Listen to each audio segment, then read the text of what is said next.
Live from Alachua, Florida, I'm Amrita Kaylee. And I'm Namamrita. Welcome to Nectar Talks, from the heart of New Ramanreti, the largest Hare Krishna community in North America and the home of thousands of Bhakti Yoga practitioners. In our ongoing interviews, we dig deep into our search for loving connections with Krishna and each other. With you, we hope to uncover the real-life stories and inner journeys of our vibrant community of friends and special guests. Like bees searching for nectar, we seek to extract pearls of wisdom from how they live their lives and the lessons they can impart to us and our listeners. If you're seeking nectar, look no further. All right, let's get started. Hare Krishna, everyone. Welcome to our latest installment of Nectar Talks. My name is Amrita Kaylee Devidasi, and I am reporting to you from the mountains of Western North Carolina. And our very special guest, Pracarananda Prabhu, is reporting to us from Edmonton, Alberta, Canada. So we are far away from home today, but Alachua is right there with us, and we're so glad to be together with you all. How are you doing, Pracarananda? I'm doing well. I just completed about a 3,000-mile road trip to get back up here, and I could get the rest of my stuff. And this is the first thing I've done since I parked my car. So I'm very excited to be with you all today. Yeah, for our listeners, Pracarananda Prabhu texted me 15 minutes ago and said, I just parked. I'm ready. So here we go. That's wonderful. Thanks so much for taking the time after a really long journey, which we might hear a little bit about later, that I'm sure was fun to be with us. So, of course, I want to start by hearing something about your background. I'm interested in a little bit about your upbringing. Like, what was your family culture like? Do you have siblings? Can you tell us something about that? Yeah, I can. Not usually the first question I field in an interview like this, but I'm originally from Boston, Massachusetts. I grew up in a fairly well-off middle-class family, I'd say. I've got an older brother and an older sister. And we were raised conservative Jews. And so conservative Jews doesn't have anything to do with politics. Most conservative Jews, in fact, are pretty liberal politically. Okay. But conservative Judaism is a branch of Judaism. There's Orthodox Jews, Reform Jews, conservative Jews. There's probably more than that now that I'm not aware of anymore. And it's sort of religious, but not overly fanatical. So I went to Hebrew school a few days a week in the evenings, and most of the day on Sundays when my own schedule didn't accommodate that much. My parents got me a tutor, like a private Hebrew studies tutor twice a week leading up to my bar mitzvah. And I also went to a Jewish overnight summer camp every summer of my life from the time I was 10 until the time I was 16, I think. So that was, I don't know how much detail you want about what that culture is like, but that's what the culture was. And most of that came, I think, from my parents who are Orthodox Jews, very religious people. And so I was exposed to, let me from a very young age. So, Did you lose me? No, I'm here with you. Okay. Yeah. Our internets are both, well, my internet's a little choppy, so we're taking this in baby steps right now. Yeah. So yes, I can imagine that Jewish summer camp from the ages of 10 through 16 was highly formative for you and probably really, really fun. Well, it was definitely highly formative. As I started to get older and started to kind of form my own identity, it actually became quite difficult for me to be there 8 weeks. Wow. In hindsight, I don't want to say anything disrespectful. I've dealt with a lot of these issues, but it was difficult. I'm a pretty sensitive person. I don't do well where there's a lot of teasing and bullying kind of language and stuff like that. And I know that I'm also often guilty of doing that myself. I think some of that's like a reaction formation, but there was a lot of that going on, especially, end of the 80s, beginning of the 90s. There's a lot of young teenage boys trying to assert their dominance in various ways. And especially the last few years I was there was quite formative, not in a pleasant way. But that was 30 years ago now, so I'm not holding on to a lot of trauma from it anymore. Yeah. Well, I don't know if this is relatable, but for me, my experiences in middle school and high school really catalyzed an interest in introspection. And is that sort of what you're referring to right now? Yeah, that's a really interesting point. I think I've always had an interest in introspection, or I've always been an introspective person, and I identify myself as an introvert. And I know that people know me, they might find that surprising because I do like to talk a lot. But I only like to talk a lot for like a few hours a day. And then beyond that, it's like, I need to get away from people. I mean, I just spent the last week saying basically nothing to anybody, which was pretty fun for me. But yeah, I think it did cause me to go down a path of introspection to try to find like some inner strength, and it kind of forced me not to be emotionally dependent on other people, which is something that I think as I get older in life becomes more and more valuable. So yeah, I would say that it did instigate some introspection in that regard. So when did you what happened first? I mean, did you go to college? Did you pursue your education, or did you meet the devotees first? What's your story after high school? Well, I graduated high school in the summer of 1995, or the late spring of 1995. And I did go to college sort of immediately after that. I went to the Evergreen State College in Olympia, Washington, which is pretty much a school for hippies. Hippie college. Hippie college, hippies and other members of the counterculture, not only hippies. Okay. And I originally, so at the Evergreen State College, you didn't have to take any classes. You could do everything by learning contracts. But for the first year, you did have to take what is a learning contract? A learning contract's when you identify a professor that you want to study from, and you make a contract for what you're going to learn, how you're going to learn it, and how it's going to be evaluated. But before you can do that, the college liked people to take one class as a freshman, which was a comprehensive class. And I took a class called Water. That was the name of the class. And it was comprehensive. On Mondays, we studied marine biology. On Tuesdays, we studied geology. On Wednesdays, we studied aquatic chemistry. And on Thursdays, we studied environmental public policy making. And on Fridays, we had a study day. And so that was really interesting, but it was pretty much over my head at that time. Oddly enough, when I went back to college, that's exactly what I wound up studying anyway. I just wasn't ready for it at the time. I dropped out after a semester to aimlessly go hitchhiking around the United States. I just set out on the open road with my thumb and my backpack. And you were alone by yourself? Well, when I first left Olympia, I was with my friend Vishnu John, who also joined the Hare Krishna movement with me about a year later. Wow. You're welcome. Yeah. Anything else I can help you find? That's another story. But so we set out hitchhiking together from Olympia shortly before Christmas in 1995. Okay. And I wound up hitchhiking for the remainder of that school year. And then I decided to go back to college the following fall, but I switched my studies into the Native American Studies program, which was not studies about Native Americans. It was studies in a Native American pedagogy. And so it was very community driven, but it was also focused on student learning. And I was studying all kinds of like occult practices, tarot reading, astrology, Reiki, more esoteric forms of Buddhism.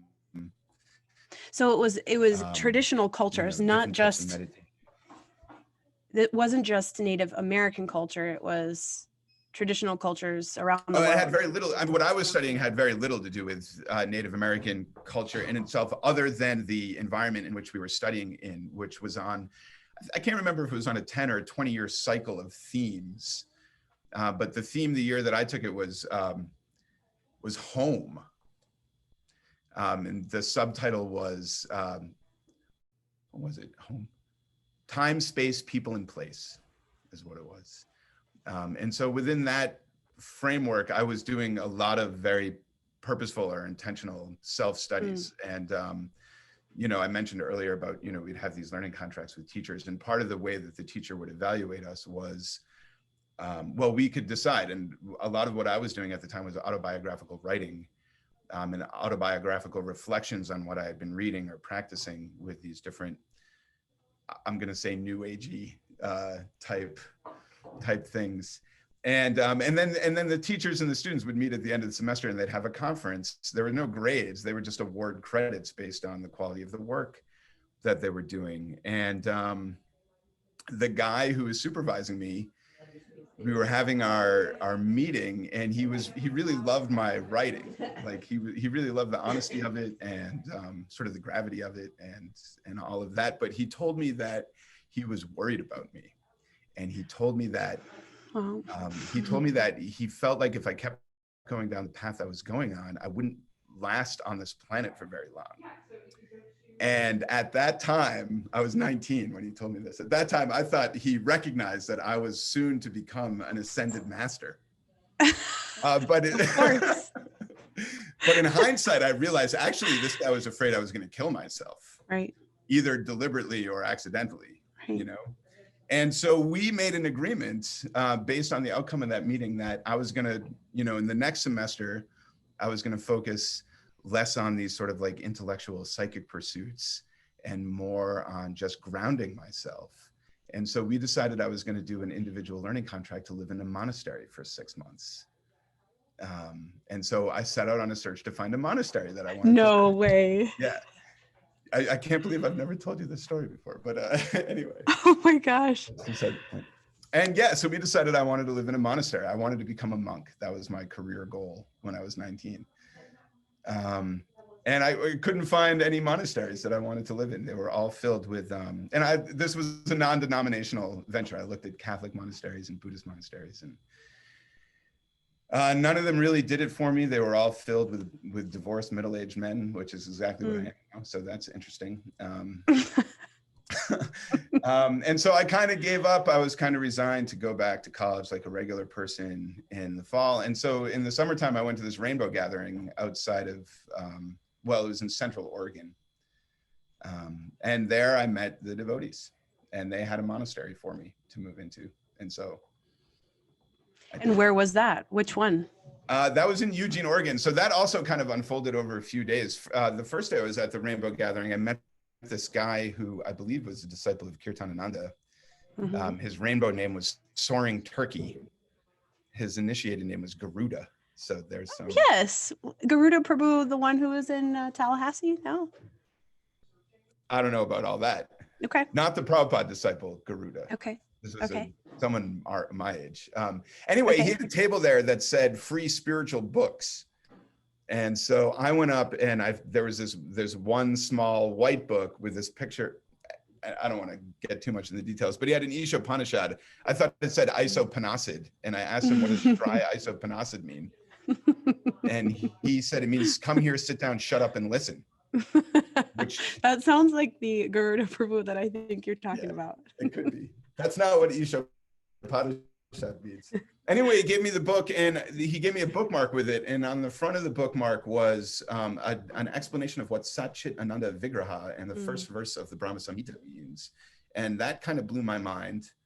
And then there was also an explanation of the Maha Mantra. This was on the front of the bookmark. And on the back of the bookmark was this plea to get people to stop smoking, which I was doing a lot of at the time. And I knew that this wasn't good for me, and I knew that I didn't want to do this anymore. And so this bookmark said, anytime you want to smoke a cigarette or whatever, chant this mantra instead. And so I started doing that, and that worked.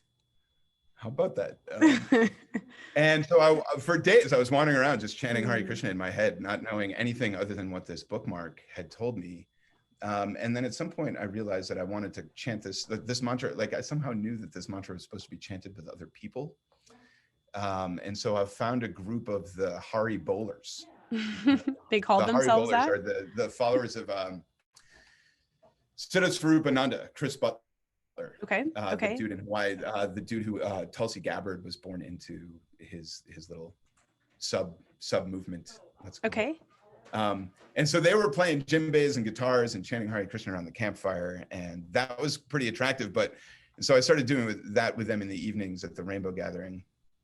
But then I also noticed that between the kirtans, they would sneak off behind the tent and smoke some dope. And I somehow knew that Hare Krishnas weren't supposed to be doing that. So, and also this bookmark, like something didn't quite add up with the Hare bowlers and me and the bookmark. And then a couple of days later came the ISKCON people, captained by Prithu Das Adhikari, who in his very specific personal way set up his tent in his camp right across the path from the Hare bowlers.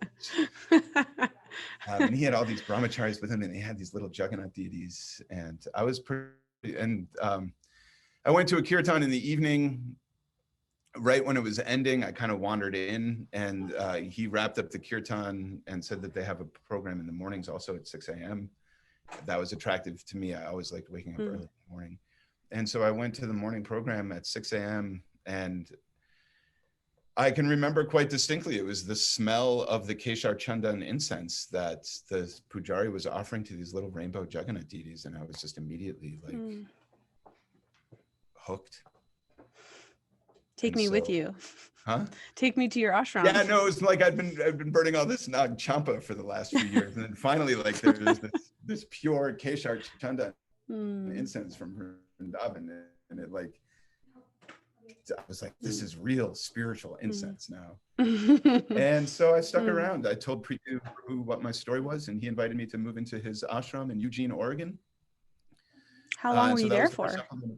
Well, I was only in Eugene for a couple of weeks. A couple of weeks later, we piled. So at that Rainbow Gathering, Prithu made 11 devotees. So I was not the only one that he shaved up there. He shaved up 11 people, which was like nobody has done that before or since, frankly. And this is literally shaved up, not just figuratively. He shaved me up for the first time. Yeah.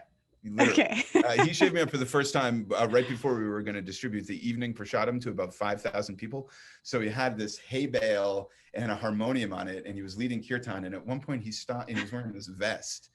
And at one point he stopped leading the kirtan, and he walked over to me, and he reached into his vest pocket and pulled out a buzzer and just started shaving me up right there in front of everybody. And then he reached into his other pocket and pulled out another buzzer and started shaving me up with both buzzers. And then he started dancing like with the buzzers in the air like this, with the biggest smile you can imagine. And so about a month after that, he loaded us all into his VW bus, 11 of us, into like a 1978 Volkswagen bus, and we drove all the way to Los Angeles from Eugene, Oregon for the Rath Yatra, and then we drove to another Rainbow Gathering in Colorado, where we were for Janmashtami before going back to Eugene. And then very quickly after that, I was moved to Seattle for book distribution. Basically, as soon as I finished reading the Bhagavad Gita, I was out there on the street passing out to people. So maybe this was a lot different from what you had anticipated 6 months in an ashram being, or like a convent setting or something. You were traveling, you were going to festivals, you were on book distribution. Yeah, it was a little different. It was Hare Krishna style. It was definitely Hare Krishna style, but you know what? It all made so much sense to me. Yeah. You know, the Bhagavad Gita as it is, that wasn't the first time I had gotten one of Prabhupada's books. Actually, about a year before then, when I was still studying, I went to the campus of the college early one day. I had gotten into a big fight with my roommate, not a fist fight, but a verbal altercation with my roommate. And I was in a really bad mood. And I was just sitting on a bench in the square of the student union, and this really bright faced, orange clad brahmachari just ran up to me and plopped the Bhagavad Gita in my hand. And I knew I'd always wanted to read the Bhagavad Gita because I was studying world religious literature, but I could never find a copy of the Bhagavad Gita that I trusted. Like, I wasn't interested in reading some jackass's translation of the Bhagavad Gita. And he put this Bhagavad Gita in my hands, and I knew immediately this is the Bhagavad Gita that I want to read. And he asked me for a donation, and I had no dollars. I had $0. I had 3 cents to my name. I reached into my pocket and I pulled out 3 pennies, and he wouldn't give me the Bhagavad Gita for 3 pennies. But he did give me a Nectar of Instruction, which I read. And I became so engrossed in the Nectar of Instruction that I skipped the whole day of school and just sat on the bench and read the book. And especially the first verse of the Nectar of Instruction spoke, Vacho Krota Vegam, Jiva Vegam, you know, talking about the pushes of the mind and the demands of the senses. And I knew all these hippies that I was living with, you know, were kind of wanting to go down a spiritual path, but we didn't really have it, you know. And that verse really clarified to me why we didn't really have it. And that was about 8 months before I met the devotees. And at that point, I actually started practicing all of the regular principles. It was all right there in the first verse, in the purports of the first verse. And so I'd already started off on the monastic path, you know, before I found the monastery. And then the dude that sold me the book was also at the Rainbow Gathering. Wow, and the dude that sold me the book is still my best friend. He lives here in Edmonton. I'm going to be staying in his house for the next 5 days. So he's got 4 kids and 8 gerbils and 2 cats. And, you know, it's too much. But so that's a lifelong relationship that I've had with him and his wife now. And so seeing him there also set my mind at ease. That made sense, because also with the Nectar of Instruction, I had no idea that this book had anything to do with Krishna. I didn't understand what KRSNA with the dots under it meant. What is this? Yeah, what is this? It made no sense to me. And really anything after the first 2 or 3 verses made no sense to me. But then when I met Prithu and the devotees at the Rainbow Gathering, it all made perfect sense to me. And it was a very easy decision to drop out of school again and move into the monastery. That's what I was going to ask. Did you go back to school after your 6 months, or was that the end of your time there?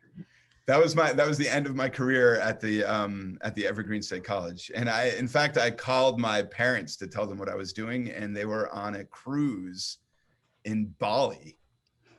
And this was back in the day of like analog answering machines. So I being a genius, I left a message on their answering machine while they were in Bali, telling them that I had moved into the Hare Krishna temple, which was among the stupidest things I've ever done in my life. Well, when we're 19 and 20, that sounds like a great idea. Yeah. So they got back from Bali freaking out, you know, called me up at the temple, screaming at me. My dad's like screaming at me on the phone, and he was paying for my whole life at the time, tuition, room, board, food, all of it.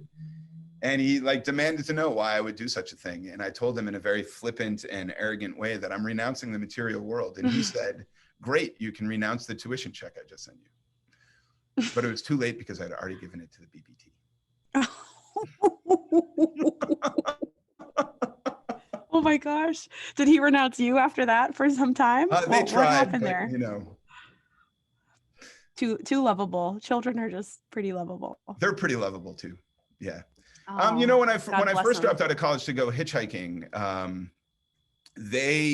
my parents are pretty emotionally intelligent people, I'd say, for people of their generation. And so they knew that they couldn't stop me, and they knew that they couldn't find me either. And so they got themselves a toll-free phone number, a 1-800 number, and asked me to call them once a week just to let them know that I was okay. And I thought that was a completely reasonable request, especially since they were paying for the whole thing. So I did that for religiously, and I still do that. But one point, after I lived in the ashram for about maybe a year or two, they really were, you know, trying to get me out of there. Like they were talking to deprogrammers, and like my dad even like came out to Seattle to try to get me on a plane to come back with him. They were worried about you. Yeah, very worried about me. And after he came to visit me, it was such an unpleasant experience. I thought, you know what, I'm just going to not talk to them anymore if that's, you know, how it's going to be. And after I didn't call them, after religiously calling them once a week for 18 months or 2 years or whatever, I stopped calling them. And after about a month, they called me freaking out. And I told them that, you know, they don't have to agree with the decisions that I'm making in my life, but if they want to be part of my life, they have to shut up about it. You know, and they did. And, you know, and we've really had a wonderful relationship ever since then, frankly. The other thing that helped is that they did go see a deprogrammer in Boston to see if they would like come kidnap me. And my mom I found out about this like 15 years later, casually over dinner one night. And my mom told me that they went and they talked to this deprogrammer for about 3 hours, and they both left his office thinking exactly the same thing, which was that there's no way I was as crazy as that guy. Thank God. Yeah. You know, that's such an interesting time. And I feel like a lot of us who come into Krishna consciousness, especially around that age, share sort of a similar experience with our parents. And it's so hard to know how it feels for them. And also it's so hard for them to know how it feels for us. So it's just like a kind of like a perfect storm for a little while, it sounds like. Yeah, well, you know, I have to say that the devotees that I was with were good in that they always encouraged me to keep in touch with my parents. You know, they didn't, and I know, you know, in the past that might not have been the case in the Hare Krishna movement or and maybe some other environments in the Hare Krishna movement. But yeah, no, nobody ever preached to me that my parents were demons and I shouldn't talk to them like that. In fact, just the opposite, you know. And I think eventually over time they saw that this wasn't just a phase that I was going through. First of all, like this is something that's real, you know. But it wasn't until quite recently. My mother quite recently read Yogeshwar Prabhu's biography of Srila Prabhupada, Swami in a Strange Land, and it finally clicked with her after nearly 25 years. It finally clicked with her who Srila Prabhupada was, and so now she's, you know, gradually getting on board. Wow. Wonderful. Kudos to them. Yeah, totally. Yeah. So so then what? I mean, you joined the temple. How long were you in the temple, and what ended up bringing you back to academia to end up getting? I mean, you are a doctor of 3 things. Can you tell us what those 3 things are? It's not the geology. The department I've got my doctorate in is the Department of Hydrogeology, Mineralogy, and Geochemistry from the Freie Universität in Berlin, the Free University in Berlin. That means free thinking. It doesn't mean it costs. Well, so I mean, I was in the Brahmacharya ashram from 1997 until 2004, and then in 2004, Preetu, who also initiated me the first time, resigned, to put it euphemistically, and you know, I was kind of relieved when that happened, to be totally honest, because I felt like I felt after a while I felt kind of disempowered living in the Brahmacharya ashram. I felt like I was getting older. I had accumulated some life experience by that point, traveling different countries, many different states, many different temples, many different people, and I just didn't feel like I had any agency in my own life anymore. And so when you were ready. Yeah, I was ready to move on to something else. Yeah. You know, really the only 2 options were you could be a brahmachari, you could be married. So I explored getting married, and I did get married. And I decided to go back to college really originally as a financial matter. Like if I'm going to have a wife and kids, I'm going to need to have a job. And that was at University of Florida? Well, yeah. And then so when I left home, my parents retired to Florida. And so I went to the University of Florida. First, I went to Santa Fe College to finish up my lower division undergraduate credits. So only because I got in-state tuition. That was the only deciding factor. But then I got hooked up with the Krishna House and Kalakanta Prabhu and you. And yeah, I mean, we met in, I think it was probably 2006. So this was relatively soon after you left the Brahmacharya ashram. Yeah. Right? Yeah. Yeah. Okay. Yeah. Yeah, and I studied psychology for 1 semester. I thought, so towards the end of my life as a brahmachari, I also did 2 years, or the end of my first life as a brahmachari, I should say. I also did 2 years of trauma therapy training in Holland, a type of trauma therapy called somatic experiencing, which is very similar to Vipassana meditation. It's very much focused on the felt sense and negotiating feelings, not emotions, but actual feelings, like hot, cold, shaky, like how does the body feel? And I thought psychology would kind of be a good transition from, you know, a very devotional life to having a job. It turns out that I hated studying psychology. Oh, it was the worst. And in a moment of revelation, I decided to go back to studying geology. What was the moment? What was the moment of revelation? Because to get a doctorate in geology subfields is a big deal. You're leading me down a rabbit hole here, but okay, can you summarize it? I can. I mean, this is fascinating. Edited, I guess. Okay, so shortly after I got married, my now ex-wife, the lovely Katrin Wimmer, who's probably listening to this, we took a trip.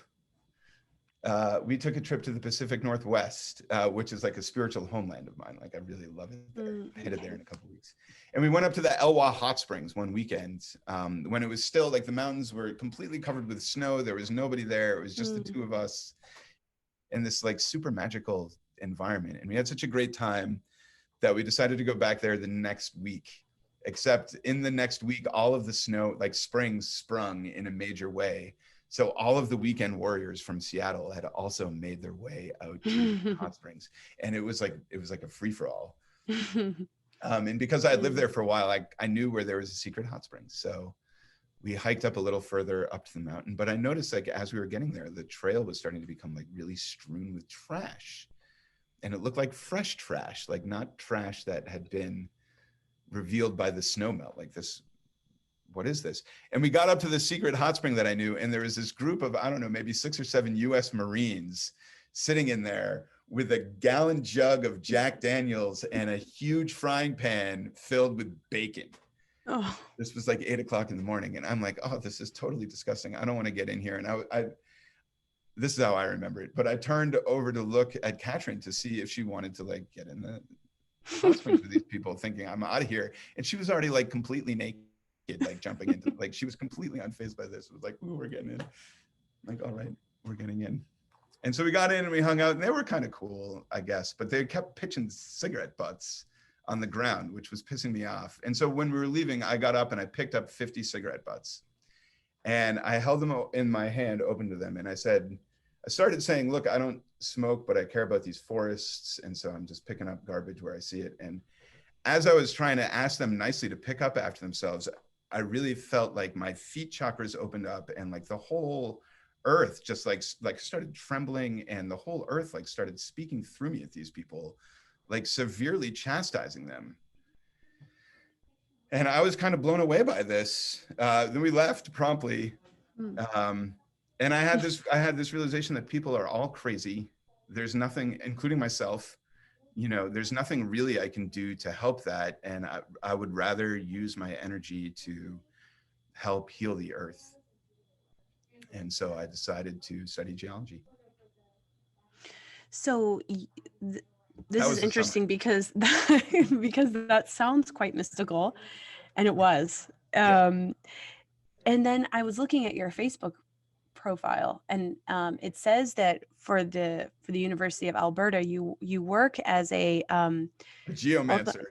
Geomancer. So if that's true, okay, I looked up that because I don't know what that is. It says it's a method of divination that interprets markings on the ground or the patterns formed by tossing handfuls of soil, rocks, or sand. So that also sounds mystical. Is what you do anything like that? Or tell us more. What's a geomancer?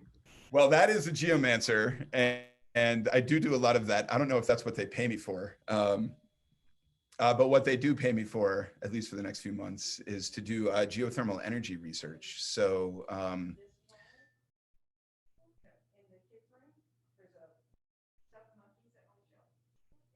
usually we read rocks to see where they came from, or how old they are, or how they formed, or what they're made of. Whoop.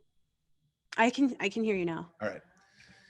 Yeah, and so what I do is I use tools of geology to try to find hot water under the ground that can be used to make sustainable electricity. And this was my idea of doing something to heal the earth, was why not try to, I mean, if you're following the news, you may be aware that, the western part of the United States is in the middle of like really an apocalyptic heat wave.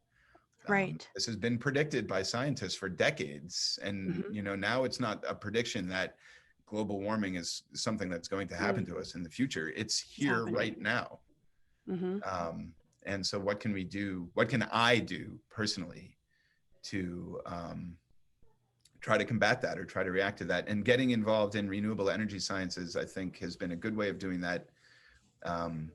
But ultimately, I think it's also limited. And I feel like I started to have a feeling that there was more that I could be doing, which is leading me really to a career change midstream here. So I want to get back to that. Yeah. I don't know if it was too early to no, it's actually segue into that topic. Yeah. It's actually it's perfect timing, but I want to step back for a second and talk for a minute about your place personally in your Krishna consciousness and within ISKCON as a scientist and as someone who, basically what you just shared with us is that you're on the front lines of climate change engineering, basically. I don't know if you would call it that, but so I guess what I wanted to talk about and what you expressed wanting to talk about is something, that you referred to as scientific literacy within our, and how that's something that's really important to you. So before I ask you some specific questions about modern science and Vedic science, can you tell me what is it that you mean by scientific literacy is important? Well, that's a great question, and thank you for that. So first of all, I think it's important to understand what is science to begin with. The word science really has to do with knowledge, and in many ways it can be synonymous with Veda. The word science, or maybe not synonymous, but analogous to the word Veda. People predominantly, I think of science as a set of facts that's been accumulated over the years. And it is that, but more so than that, science is a method of learning things and figuring things out. And there are many similarities between the scientific method and the pramanas of Sanskrit epistemology. Pramanas are different types of evidence. Shabda, of course, is the main one, hearing from an authorized source. And science involves so much hearing from authorized sources. Until people in the scientific community really get into graduate school, none of what they're learning as science is realized knowledge. It's all stuff they're learning from a textbok or from a professor. So that's a form of Shabda. It appeals to people because it also has Anuman. Anuman is logic and inference. And there are rules of logic and inference. And those rules is what makes it bona fide.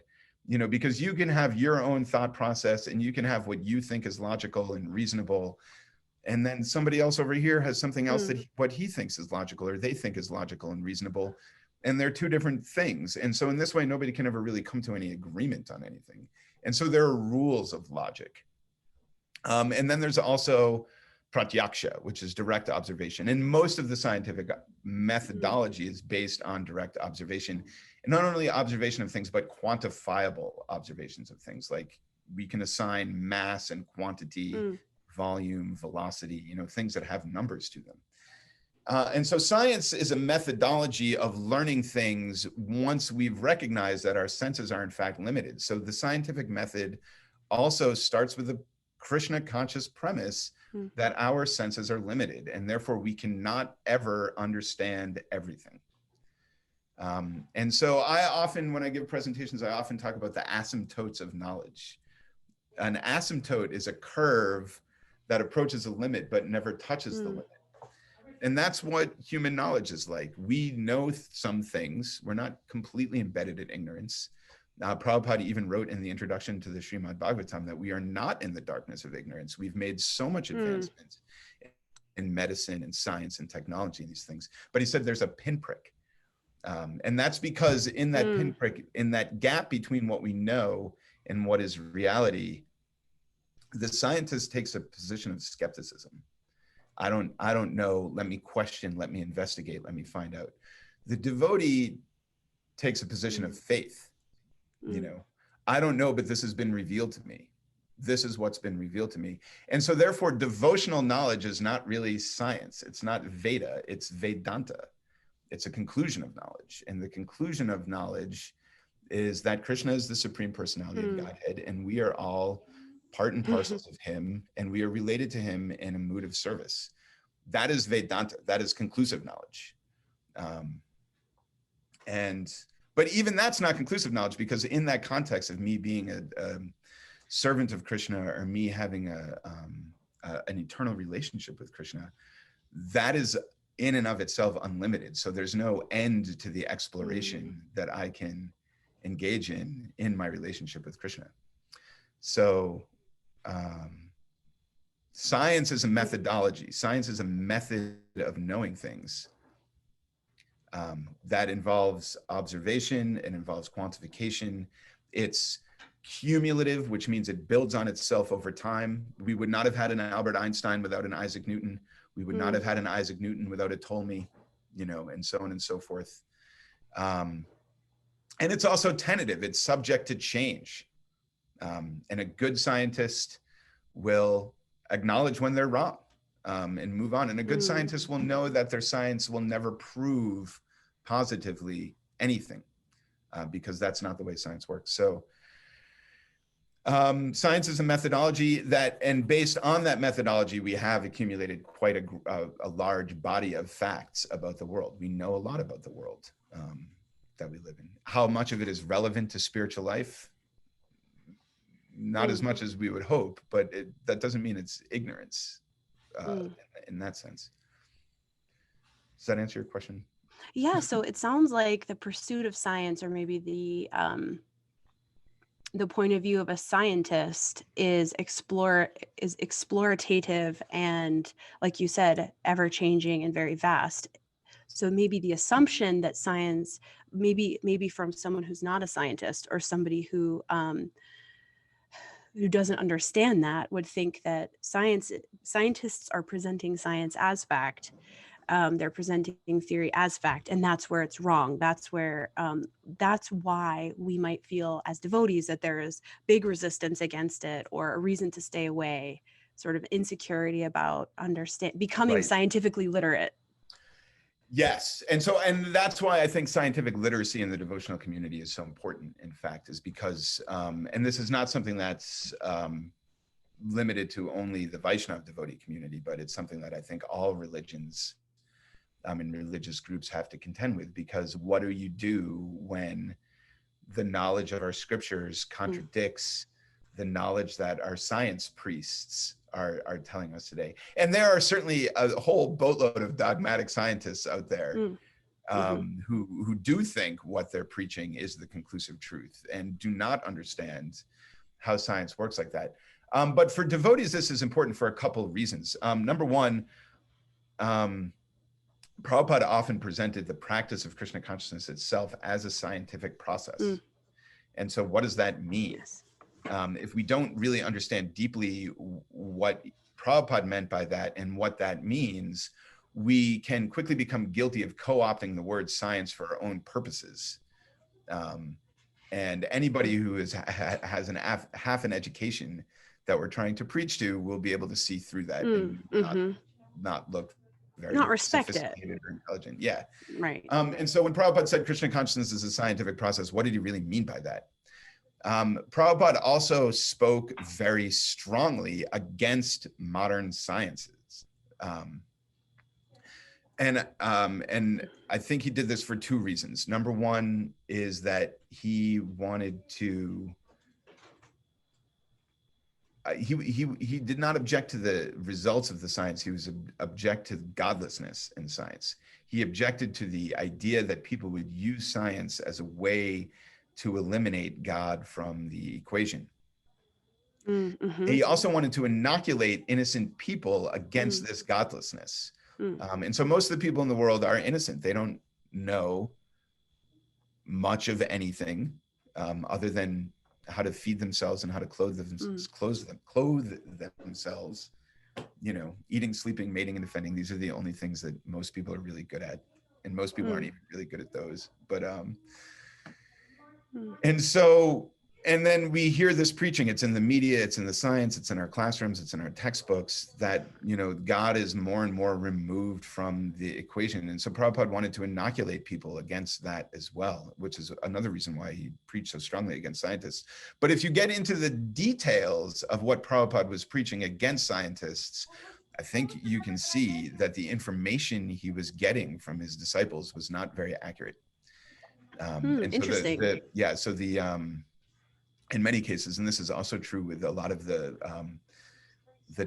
dialectical materialism discussions or dialectical spiritualism discussions he had, where devotees would engage Prabhupada in discussions on Western philosophy, but they wouldn't accurately represent because the devotees themselves were not educated. So the biggest one in science is, you know, in evolution is the idea that we evolved from monkeys. And I hear many devotees, even still today, will say this and then shoot this down. And what they're doing is they're creating a false straw man argument. A straw man argument is an argument that people make specifically to defeat. But a false straw man argument is that the argument they make isn't, nobody's arguing this. So when we say humans evolved from monkeys, and that's absurd, nobody in the evolution community is saying that humans evolved from monkeys. That's not what the theory of evolution says. So that's an example of scientific illiteracy that runs really throughout the Hare Krishna. And then we go out and we preach this, we try to explain this to people, we try to make ourselves look so intelligent by look at this great argument I've crafted against evolution, but we don't actually understand the first thing about what evolution theory teaches. That's scientific illiteracy, and that's harmful to our movement.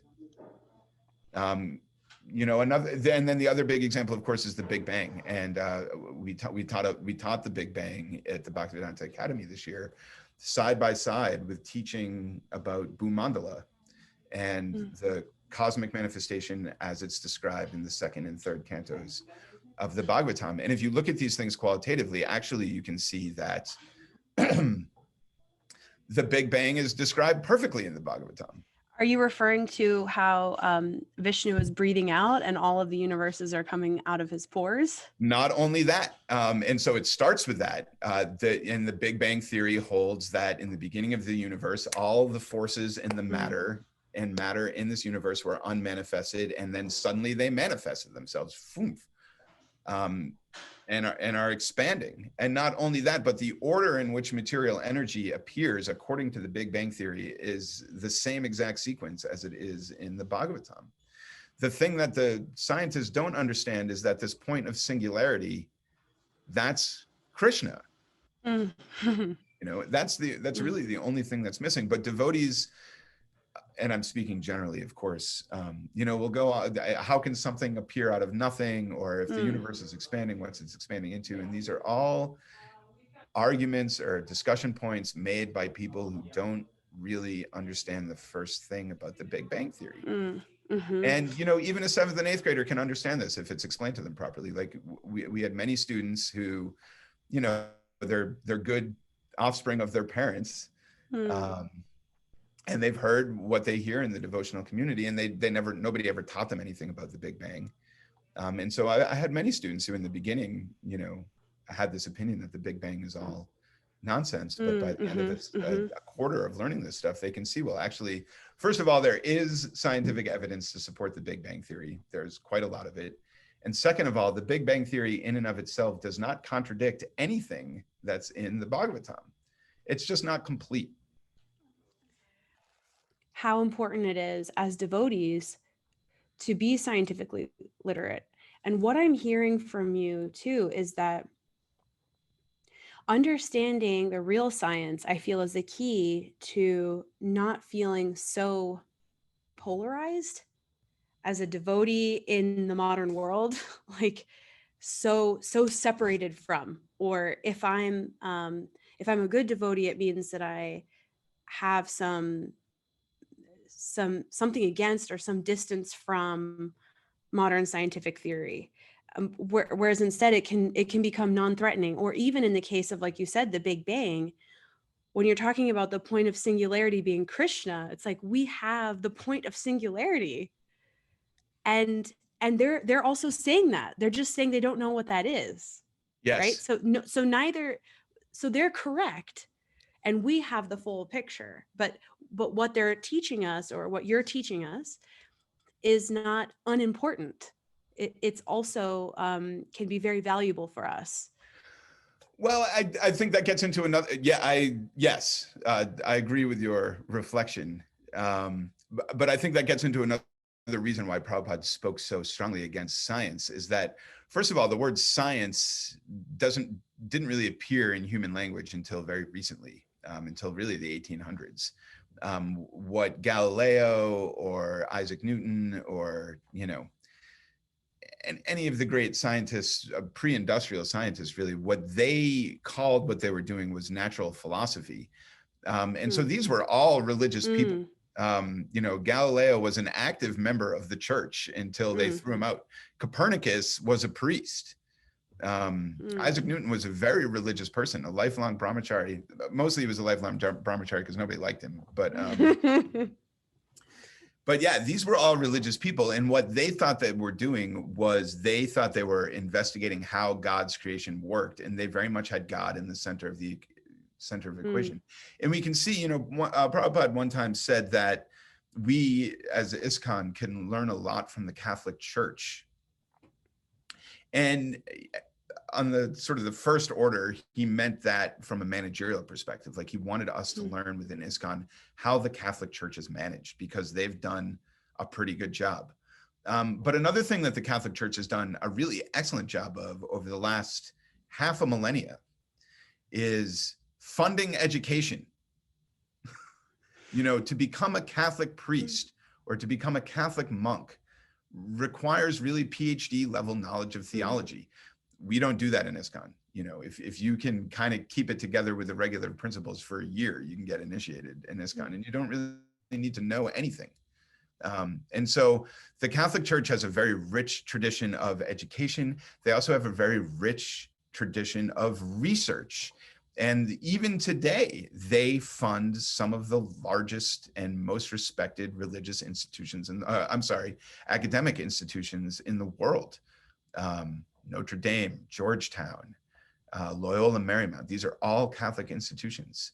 And so the Catholic Church very much emphasizes science and investigatory type learning. Where this got off the rails, I think, from a modern perspective and also from the perspective of Srila Prabhupada, is that modern science really arises out of the work largely of Francis Bacon, who really was the father of the scientific method. And his idea was that using science, we can solve all of humanity's problems. We can use science to make our lives more comfortable. And that is a fundamentally misguided proposition. It's his own, that's actually a philosophy, right? Using science, we can solve all of man's problems. Like that is Baconism. Yeah.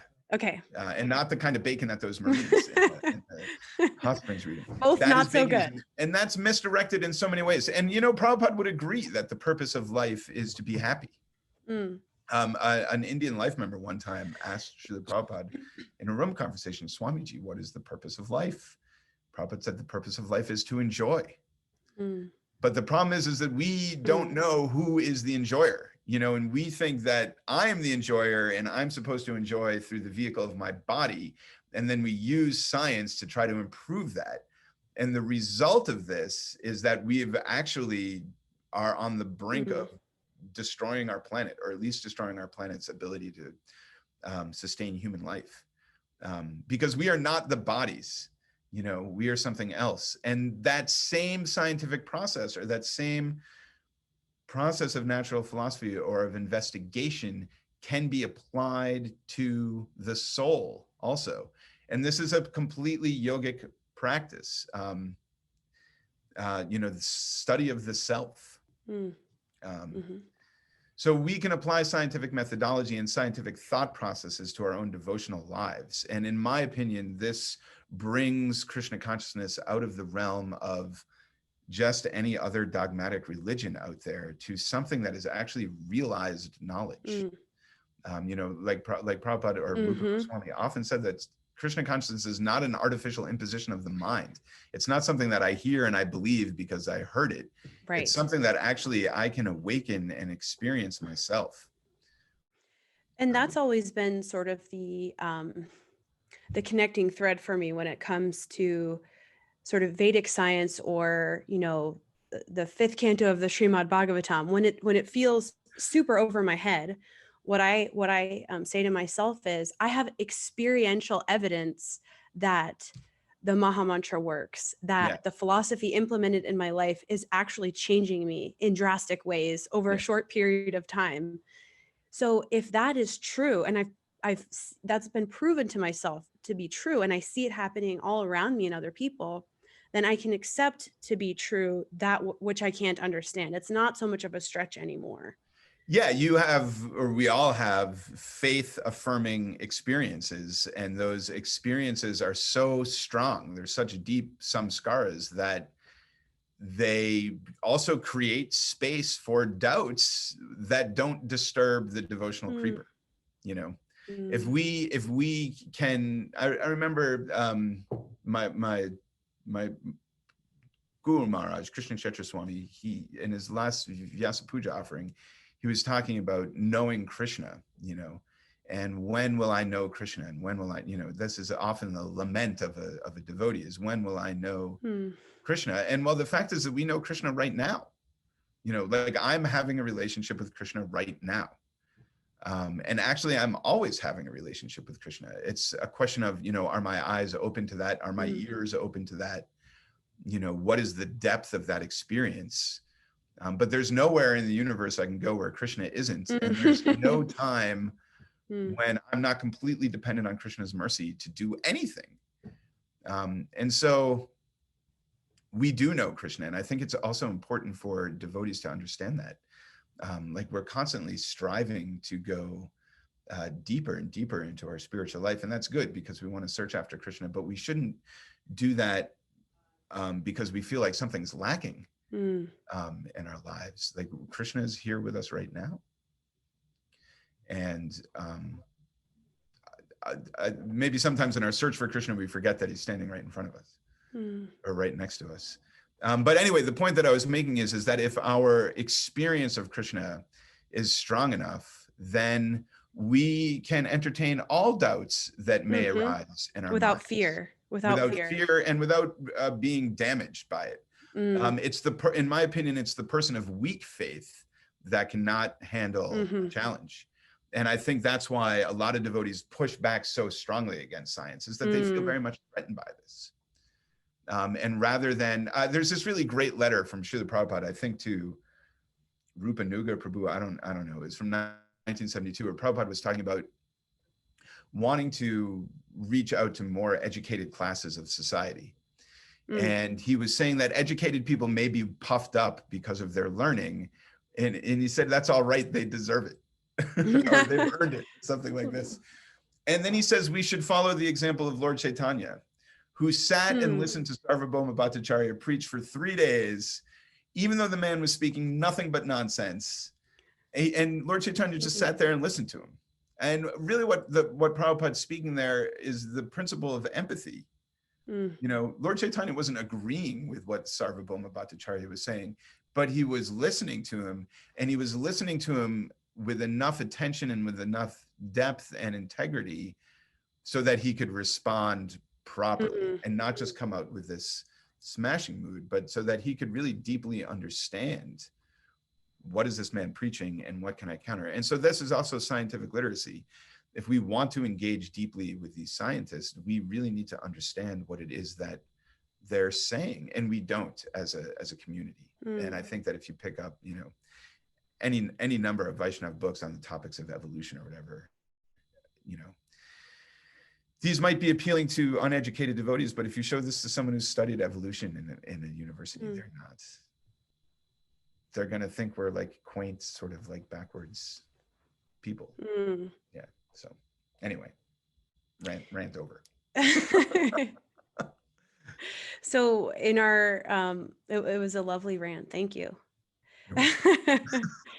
In our previous conversation, you were talking about being in academia, right? Teaching in college. You realized that when it comes to, sort of the disparity between men and women who are interested in science,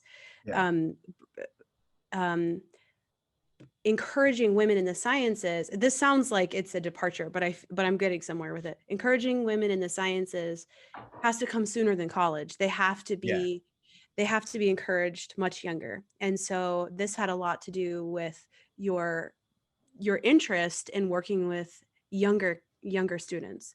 Yeah. And it seems like, so now you're working at the Bhaktivedanta Academy in Alachua, and you're a science teacher for 6th through 10th graders, right? 7th through 10th graders, yeah. 7th through 10th graders.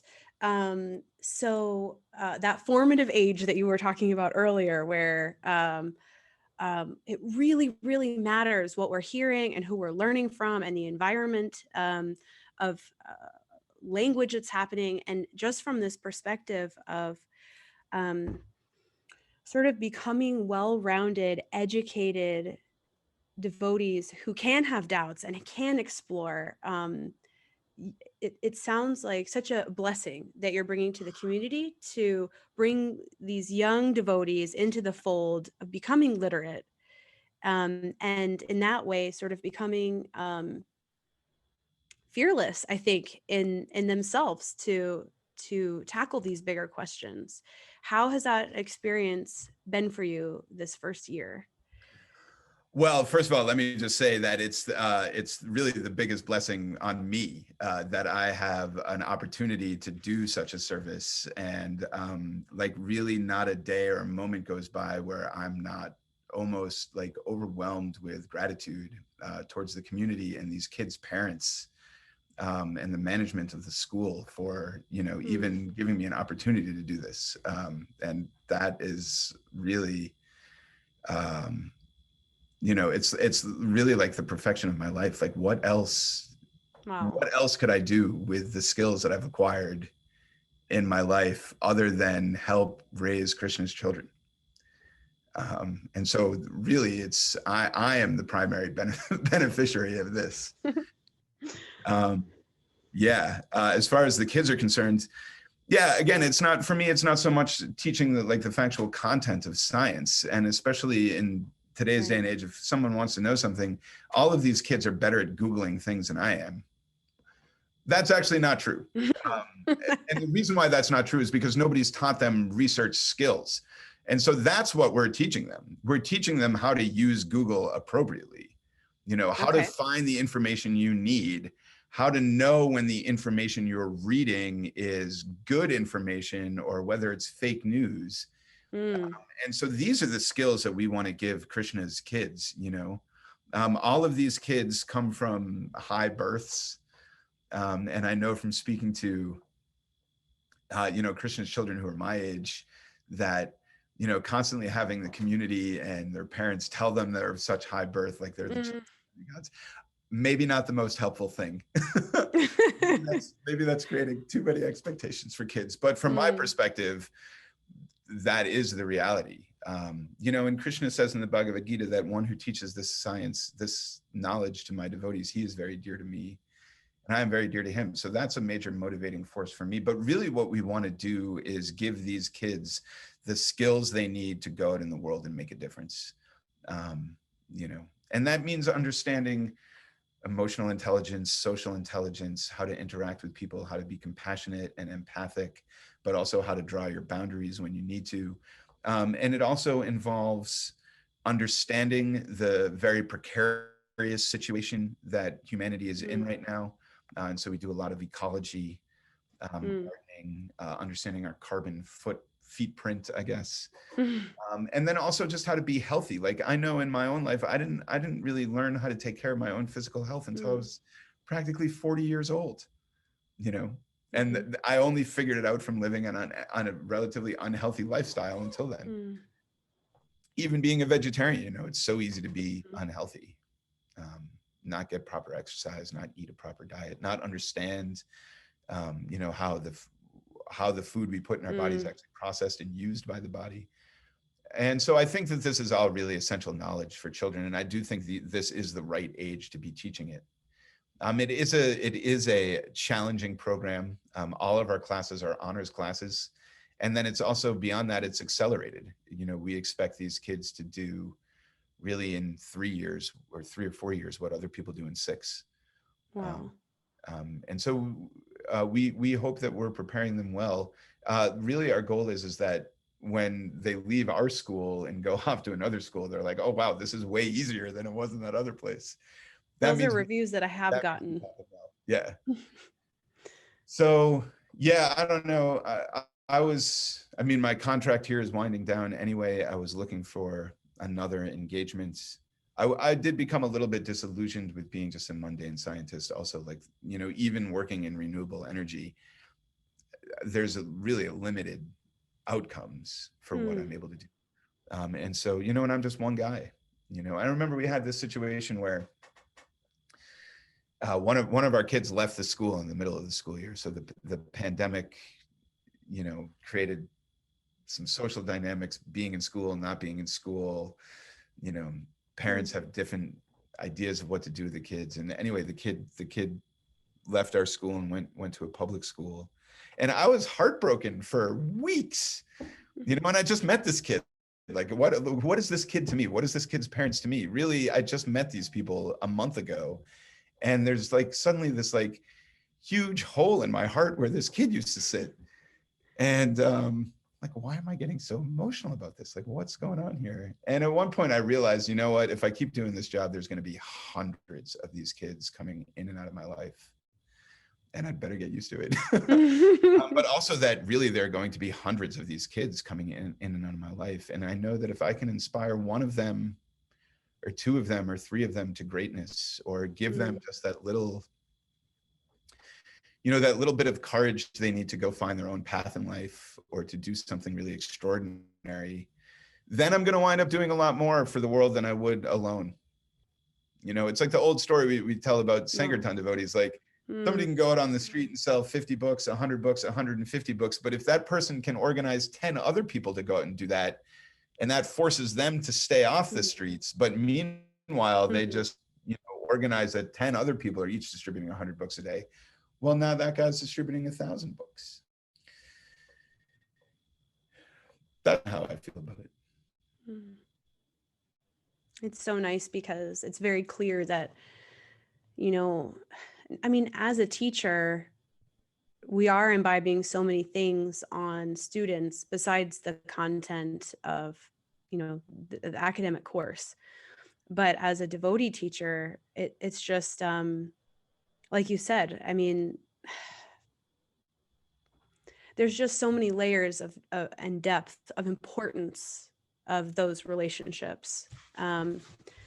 I can imagine it's extremely rewarding. And now I feel like there's probably a lot of other people out there like myself who are scratching their head going, you know, yes, that's what we want to do too. Like we want a piece of that, you know, we want to take part in that. Well, I mean, I also have to say that all of what you just said, and then add to that the extra dimension of the history of education, especially kids education in ISKCON, and then that responsibility is even felt that much more strongly by me, you know, to not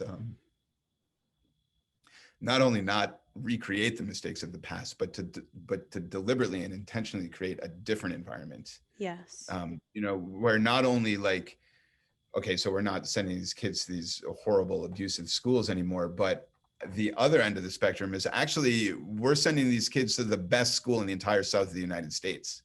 You know, that's the standard of education that we should aspire for throughout ISKCON. You know, and when we see that, you know, ISKCON spends hundreds of millions of dollars on temple worship, and that's all fine and good. You know, we should worship Krishna beautifully in our temples. There's no doubt about it. But we don't even spend 1% of that on education. You know, So, and if we go back and we read, Prabhupada's points about the founding of ISKCON, this is all about education. Prabhupada did not really come to the West to teach us how to worship in Vedic temples. That was a side issue. Prabhupada came to the West to develop a Brahminical class of people, to give us a head where we don't have one. And that should be the aim of the Hare Krishna movement, is to develop a class of Brahmanas. And Brahmanas doesn't only mean we know how to tie a turban on and ride around on an elephant and chant mantras. It also means that we are content experts in various realms of academia. Brahmanas are reading and writing, questions and answers. And so I would like to see ISKCON move more in this direction. We should be investing money education, starting from very little education all the way to postgraduate studies. For 0.5% of the money that they're spending on the temple in Mayapur, we could set up a scholarship fund that would send 5 devotees to college a year, all expenses paid, to study whatever they want. And then what will those people go out in the world and do with that knowledge? We see that devotees, especially in humanities, theologians, religious scholars, people like my Guru Maharaj, Krishna Kshetra Swami, Garuda Prabhu, Advaita Prabhu, a lot of Radhika Raman, these people go out in the world and do extraordinary work. And by doing that work, they are automatically spreading the glories of Krishna. When I preach here at the University of Alberta all the time without saying a word about Krishna. I just come here, I do a good job every day, I get results, I educate people, and they all know I'm a Hare Krishna. I don't have to say anything about Krishna. And that's what it means to lead by example. But people need to qualify themselves. And so I really think education is important. I think devotional education in primary and high schools is very important. And I think it's important for devotees who have that propensity, I'm talking about young people now, to go to college, and don't just go to UF, go to Stanford, go to Harvard, go to Oxford, go to the top go to MIT, and don't be afraid to follow your interests just because somebody's telling you that this isn't Krishna conscious or whatever, because you'll find a Krishna conscious way to use your knowledge if you. Right. Krishna is unlimited.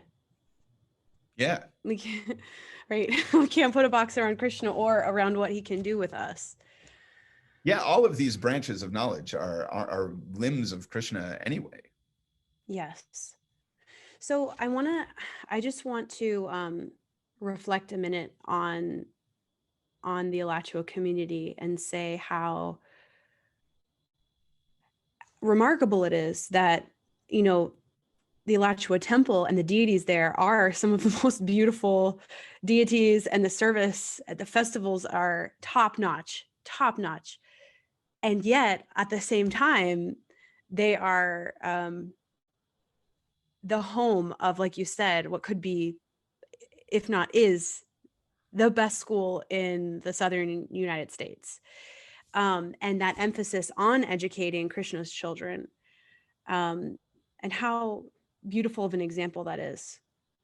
Also, I do hope, I haven't talked to many parents of second generation devotees who now have children going to the school, but it sounds like, and I would hope that they feel that, while we obviously can't reverse the past, that this is,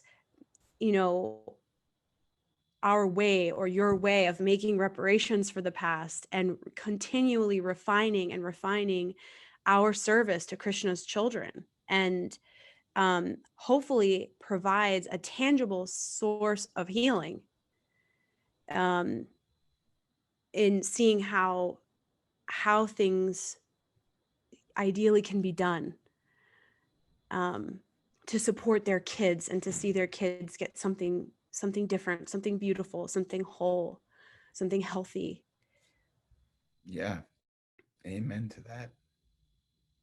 I hope so. And I'm sure, listening to you, I'm sure, because the teachers and administration of the school is just, you all are really special people. So thank you. Thank you. I mean, yeah, I'd like to second that. The other teachers in the administration of the school, I mean, you know, I've worked a lot of jobs at this point in my life, and I've been in a lot of different professional environments, and I would not, I mean, Jai Shri Radhe asked me, you know, I was planning on going to Florida to spend some time with my parents during the pandemic last year. Jai Shri Radhe, who I know from, we were both on the board of directors of the Krishna House way back when. And then we also took some graduate classes together in the College of Education at UF. So I've known her for a while, and somehow she must have saw on my Facebook page or whatever that I was planning on going back to Florida. And she asked me if I wanted to teach science at the Bhaktivedanta Academy. And I really said yes without thinking about it, because why would anybody say no to that? I mean, why would I say no to that? But wow. But then, you know, I have to do a little bit of due diligence also, and I'm not, you know, I've also seen enough of the other side of the Hare Krishna movement where things are not professionally done and the leadership is not qualified and people are just winging it. And I honestly, I don't want to have anything to do with any of that. You know, I don't need to, my need to belong to a religious community is not so strong that I'm willing to put up with just ridiculousness. And we have none of that at the Bhaktivedanta Academy. Every teacher that I can tell, everybody in the administration is really just like topmost standard of professionalism. And so that is for someone like me who has had a secular career and can continue doing very well in a secular career. That is really reassuring. It's really important. Yeah. Yeah. Yeah. Also the international, so you know, K through 6 and pre-K through 6, we do the Montessori program, which I think most people are familiar with and is widely known. For the older kids, we do the International Baccalaureate program, which is like the largest international high school diploma agency. And their curriculum is no joke. I mean, this is for real. These kids are getting a good education in a very loving and caring family environment. So. And in addition, feel free to give a donation. What can I say? Can we donate our kids as students? I mean, yes.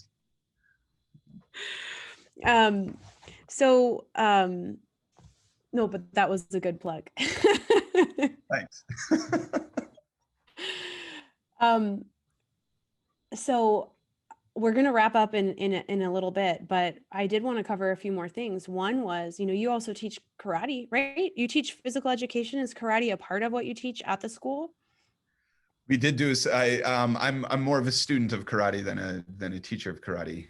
Okay, so But yes, I did teach a little bit of karate. Okay, so they got a taste of it. Now you've been a student of karate for a long time, right? How long? About 7 years. Okay, and you just spent, I don't know, a month with your sensei. Is that correct? I spent about 2 weeks last month, and I'll probably spend 2 more weeks with them before the school starts. Yeah. So, you know, I just have a few questions about karate. First of all, what is it? Let's start with that. Okay, karate is a martial discipline. It's a combat discipline that comes from what is now a Japanese island called Okinawa. Although Okinawa historically is not really part of Japan. It's been kind of caught in trade wars and regular wars between China and Japan throughout history, really. It's culturally a little bit closer and geographically a little bit closer to China. And so what is known as karate comes from Okinawa, but it has its roots really back in China. And then it was brought to mainland Japan at the turn of the century, where it became kind of Japanized. Okay. But I see karate, and this is I also see Krishna consciousness like this. For me, it's a form of indigenous knowledge. Okay. And it's what else can I say? It's so many different things. It's self-defense, it's discipline, it's physical education, it's spiritual discipline, it's etiquette. There's so many parallels I find between practicing martial arts and practicing yoga. That's what I was curious about, it being as committed to it as you are. It must be very complementary to your Krishna consciousness. It sounds like you're saying this. Yeah, I mean, yeah, complementary is a good word. I have my bhakti sadhana in the morning, and I have my karate sadhana in the evening, and they really go hand in hand with each other. Karate for me is a moving meditation. There's sort of an adage or an aphorism in Japanese culture that says that some types of personal transformation can only be awakened through intense physical discipline. And so someone like me who works with their mind a lot, sitting behind a computer, thinking, writing, typing, to put all of that away and then have a couple hours of the day dedicated for just like putting my consciousness into my body in a very detailed and comprehensive and complex way is really healthy for me. Yeah. Right, because it sounds like, I'm just thinking about different types of exercise, and I know all exercise is really good, but this sounds comprehensive. Yeah, well, the best form of exercise is the exercise that you're going to do, right? So I'm not. I passed people on the trail the other day, and they're standing there like out of breath, like, oh my God. And one of them asked me, I just walking by, one of them asked me, how much longer is it? And I told them, it's going to take you forever if you're just standing there. You got to move if you want to get anywhere. Yeah, no, the best form of exercise is the exercise that you do. And also within martial arts, there's a lot of debate over which is the best martial art or the most practical martial art. And it doesn't matter. I had an 8th grader tell me, karate is not that useful because it takes many years to get good enough at to defend yourself. Yeah. But that's true for any martial art. Like if you want to be good at something, you need to spend years practicing it. And so I don't have a dogmatic thing. I fell into this particular form of martial art almost by accident, but then my teacher in Atlanta is, he's what's known as the Dai Senpai of the school, which means he's the highest ranked student in the world. He's 75 years old, so he has quite a lot of experience. So it's like being connected with the parampara right at the source, which is also nice. It's traditional knowledge, indigenous knowledge. And it's useful too. Like I'm not, if I'm confident that I would be able to defend myself if somebody starts messing with me. What is your belt now? I'm a brown belt. Of course, in Okinawa, belt mean no need rope, hold up pants, according to Mr. Miyagi.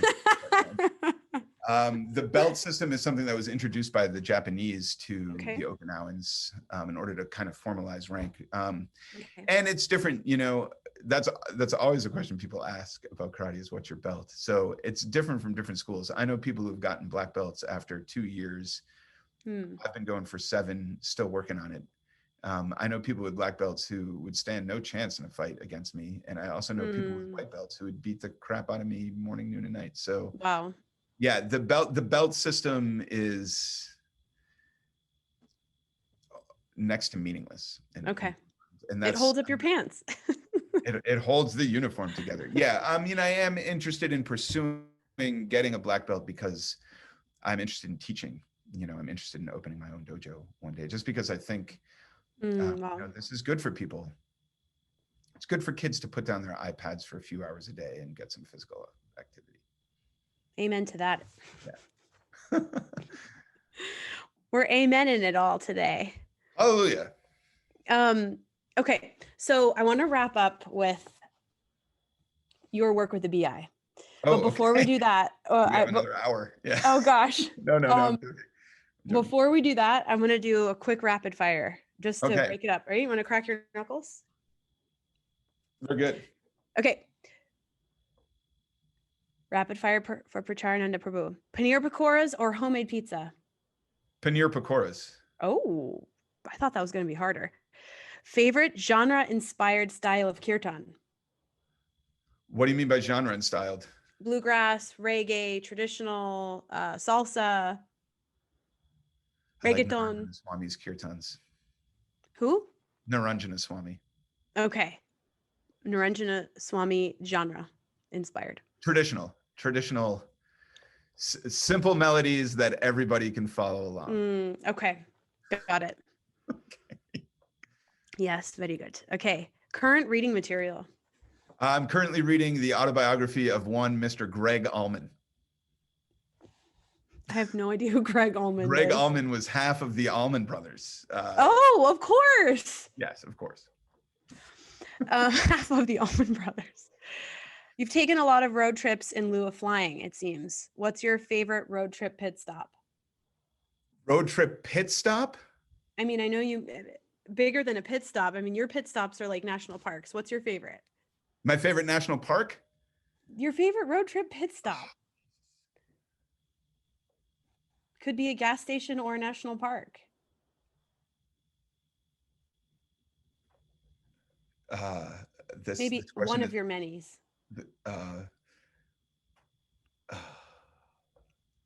This is an unanswerable question. I apologize. I stumped you. Okay. You did. Stumped you. Okay. How many rocks do you have in your possession? I have no rocks in my possession. I stopped collecting rocks many years ago because I believe that, first of all, rocks are living entities and they are where they are for a reason. And I think that, especially when we talk about the healing power of rocks and crystals and whatnot, they're actually most powerful when they're left where they are. Like, we can use a crystal like to heal someone locally, but globally that crystal will be more powerful if it's just left where it is. I have no rocks in my possession. I do not collect. Wow. Yeah. What is I have collected many rocks. No more. What is your favorite rock? My favorite, I was thinking about that today. My favorite rocks are gneisses, Gneisses, gneisses. These are heavy duty metamorphosed rocks, metamorphic rocks. Gneisses are nice. They are. I will Google them later. Are they beautiful? They are the most beautiful rocks, of course. Why would I love an ugly rock? Okay, tell us a little known fact about yourself, something really odd.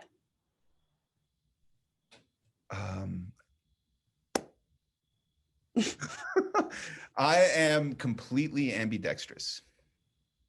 Awesome. Yeah. That's a good one. Hard to beat. Use 3 words to describe yourself as a high schooler.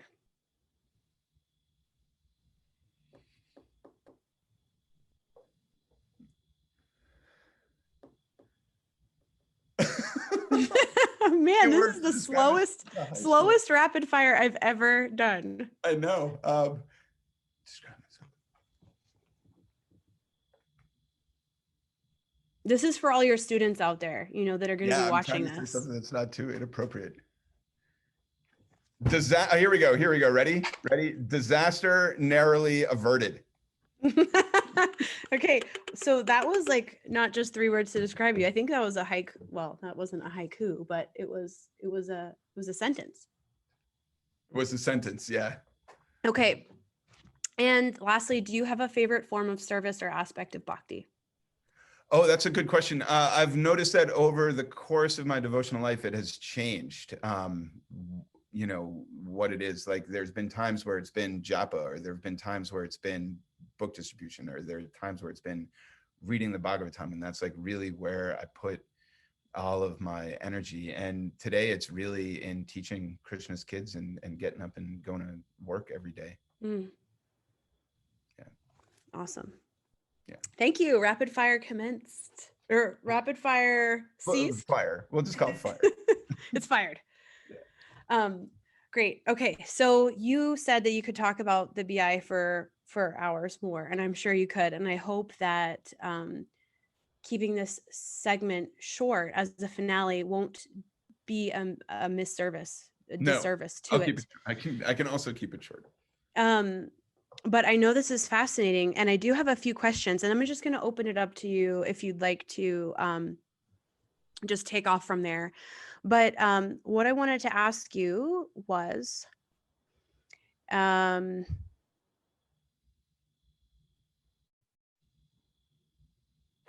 is gone. I'm just kidding. Okay, so the BI has a new headquarters in Gainesville, right? That was Yes. recently purchased. Yes. And I wanted to know about, what are some of the goals of the BI? Have some of those been met already? I know it's been, the BI has been in existence for some time now. And what are some goals that are hot on the table right now that we're working towards, if there are? Yeah, so the BI has been around for a long time. It was founded originally by Srila Prabhupada in 1975. And its first major event was something called the Life Comes From Life conference that they had in Vrindavan in 1977, shortly before Srila Prabhupada left his body. Prabhupada left actually very few specific instructions for the BI. A lot of them centered around the idea that life comes from life and proving that life comes from life, but he did not stick around long enough to elaborate on that too much. And so there was this Life Comes From Life conference after Srila Prabhupada left the planet. The BI kind of splintered into some different factions. One that was largely headed up by Bhakti Swarup Damodar Maharaj, and the other one that was kind of more local in Alachua was headed up by Sadaputta Prabhu. And so the BIHS, the Bhaktivedanta Institute for Higher Studies, which is sort of the Gainesville branch of the BI, and there are other BIs out there in the world too. So it's not that we're the only one here in Alachua. Okay. But this is coming very much through the lineage of Sadaputta Prabhu, and it actually grew kind of organically out of the management of Sadaputta Prabhu's library, which is managed jointly by Mother Prishni and Stita D. Muni Prabhu's.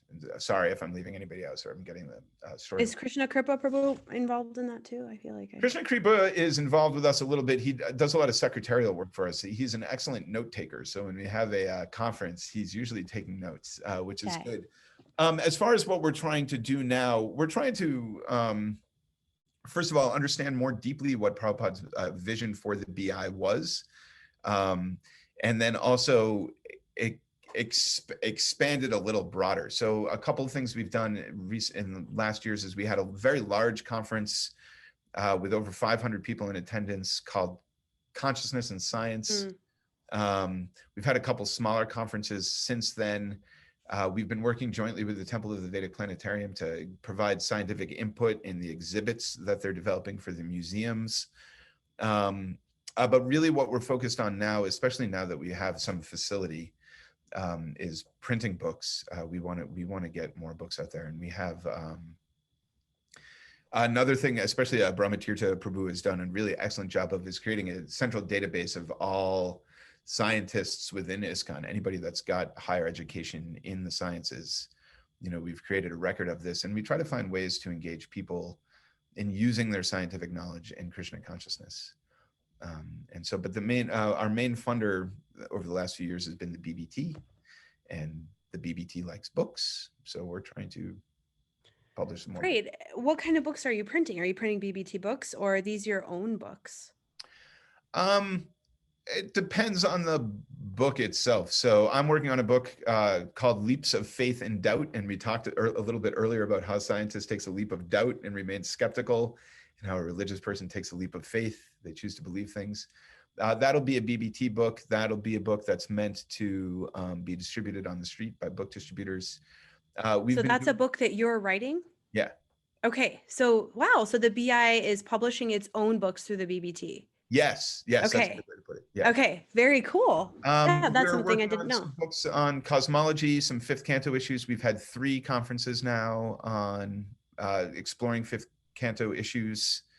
Sort of a spin-off of that is we've done a little bit of work, a little bit of research on the flat earth controversy.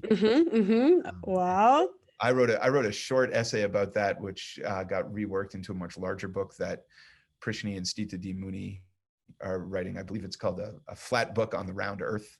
But this is basically debunking the notion that, first of all, anywhere in the Puranas, it says that the earth is flat. That's just not true.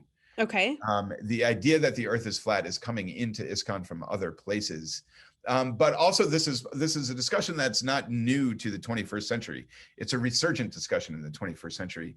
This has been discussed and rehashed amongst Vedic academics for at least 1,500 years. And so we're just trying to put that information out, not because we think that we're going to convince flat earthers that they're wrong, but we can potentially inoculate confused, innocent people against all of the nonsense that's out there. And I do say nonsense quite deliberately. Okay.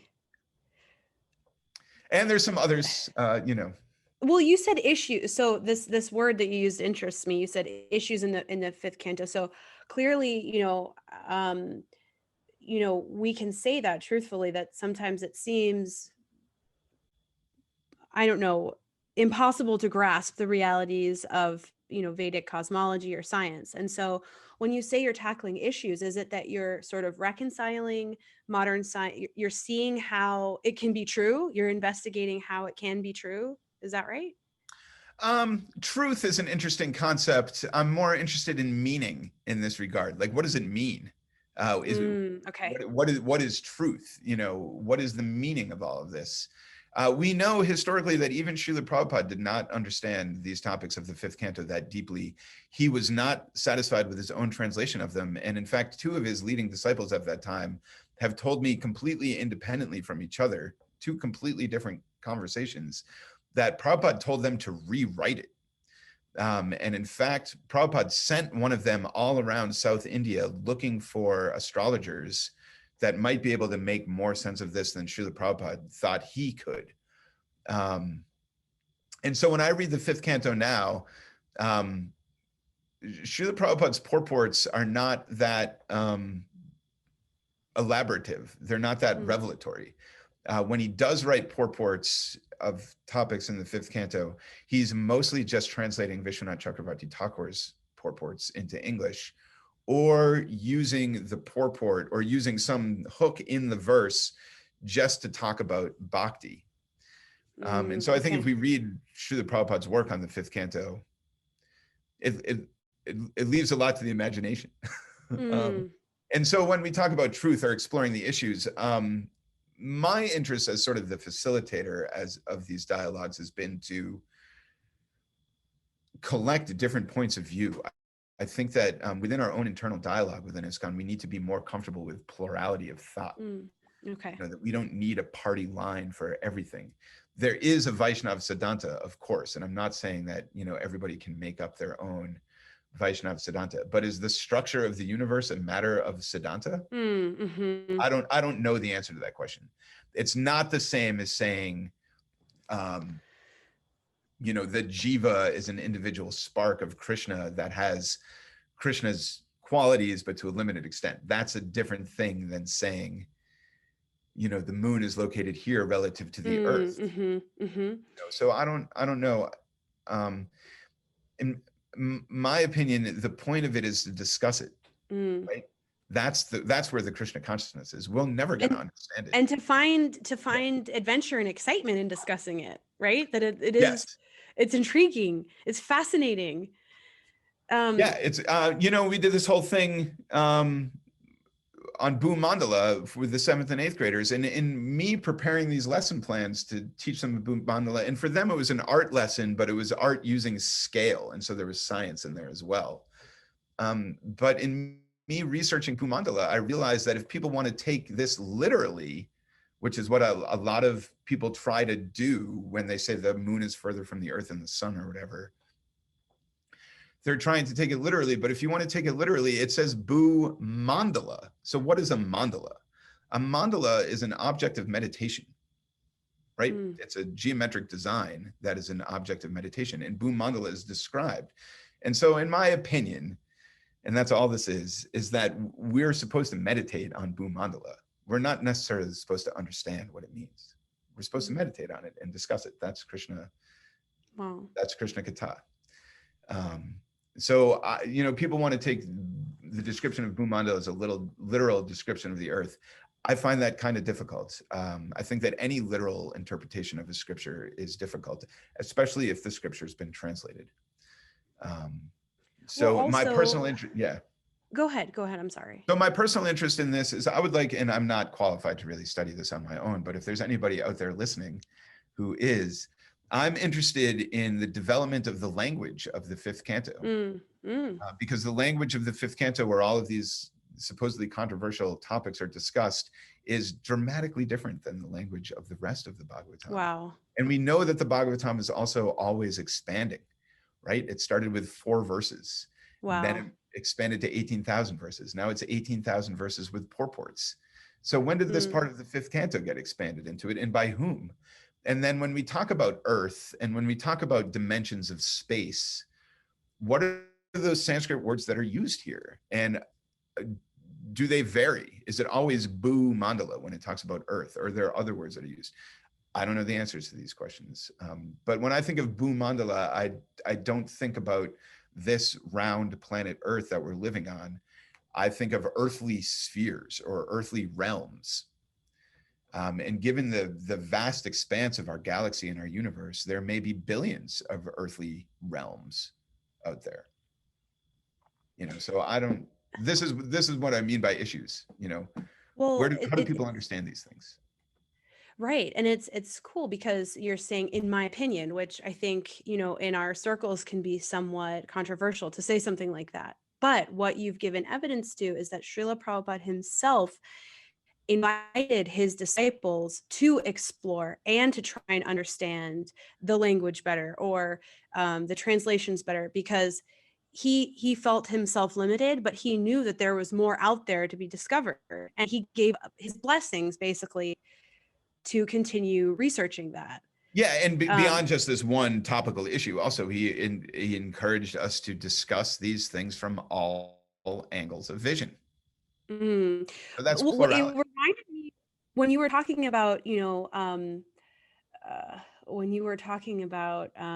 what is Bhumandala, I'm thinking of, the elephant when everyone's eyes are closed and everyone is touching it in a different place and describing it differently. So, we, while something may, be presented in modern science one way or in Vedic science another way, it could all just be the same truth, the same existential truth described in different ways. Yeah. So these issues aren't coming back, sort of circling back. They don't have to be, and they don't have to be faith breaking. In fact, they can just be a deepening of our exploration of Krishna's energy. Correct. Yeah, it doesn't have to be faith breaking. And in fact, discussing these topics amongst devotees, even though there may be disagreements, or even though we might not arrive at a conclusion, can be faith affirming. We can see Right. that, there, for example, the devotee who's mainly been in charge of developing the model over the last few years for the Temple of the Vedic Planetarium, he's coming at it from a fairly literal, fairly fundamentalist, I say without, condescension point of view.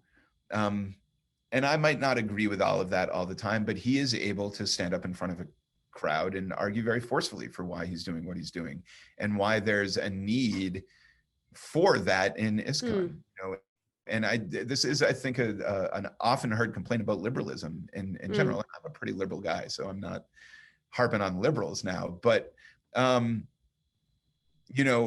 one of the drawbacks of liberalism is that in the sphere of liberalism, nobody wants to hear any conservative thought. But conservative thought is so important.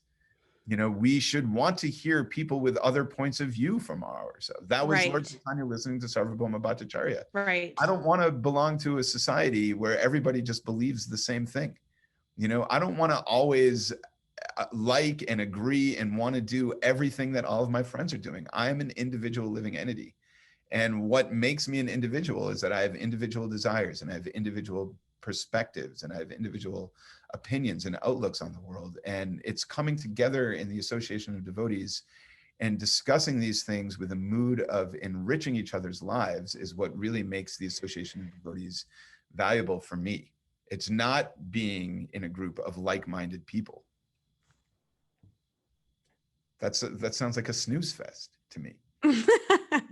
Well, I've never, honestly speaking, for as sort of philosophically aligned as many of us are. I've never met a rowdier bunch of, like a motlier crew than Right. the devotees. Yeah. I mean, where else are you going to be in the same room with people who you would never associate with, on a material level normally, and yet we're family. Yeah, and somehow we all more or less kind of get along. Right. So I love this as sort of one parting note is to relish our diversity, relish our difference of opinion, to engage with it rather than avoid it. Yeah. And in that way, I think you're pointing towards something really powerful, which is that all of this, makes us a much stronger society, a much more a realer society. Yeah. Authenticity. Mm-hmm. And I think a lot of it also has to do with integrity as well. That we, when we are taking Krishna consciousness as an artificial imposition on our minds, meaning when we engage with Krishna consciousness from the platform of dogma, we are actually not being our authentic selves. So yeah, I think, authenticity, integrity, these are important. Wow, this has been really great. Yeah. I'm so grateful, and I'm wondering if you have any additional, sort of like a nectar bite, a parting thought, something that's just on your mind after this conversation that you want to impart. And you can take your time to think, and if not, then we'll just. Not really. I just want to thank you for doing this service for the community, and for giving me also an opportunity. I'm kind of person that lives in the shadows a little bit. And so I know there's a lot of people out there in the community that might have heard about me, or heard that there's a new teacher that don't know me, or might have heard something about me from somebody else that thinks they know me. And then, so I'm just grateful that you're doing this, and that you've given me an opportunity to speak a little bit, and hopefully it all will continue to go well. Thank you so much. It's hearing from you has been really illuminating, and it is I think it's really special for all of us to learn about these amazing personalities who make up our lives, and who that we wave to, that we see, and to know, like, there's just such a wealth of nectar inside of each person. I'm sorry, I'm just gonna share a recent thought, and it's inspired by conversations like these, is that everyone has a very unique expression and taking in of Krishna consciousness. And so to give us the chance to hear from you helps us to grow. So I hope that this is, I hope that Pracarananda Prabhu has encouraged a lot of you out there who may wonder what they have to say, or that, they're a behind the scenes devotee, they're not well known in the community or whatever, that we want and we need to hear from you. And so come forward and get ready to be interviewed, because we want to hear from everyone. Thank you, Prabhu. This has been such a pleasure. And best of luck wrapping up your work and your life in Edmonton and coming back to us. Will you be making a road trip out of that also? I mean, I got my car here and all my stuff, so I guess so. Yeah. Yeah, I'm here. I'm packing up my office. I'm closing down my lab. I'm loading up my car with the rest of my stuff, and I'm coming back. Okay. Well, we'll see you soon.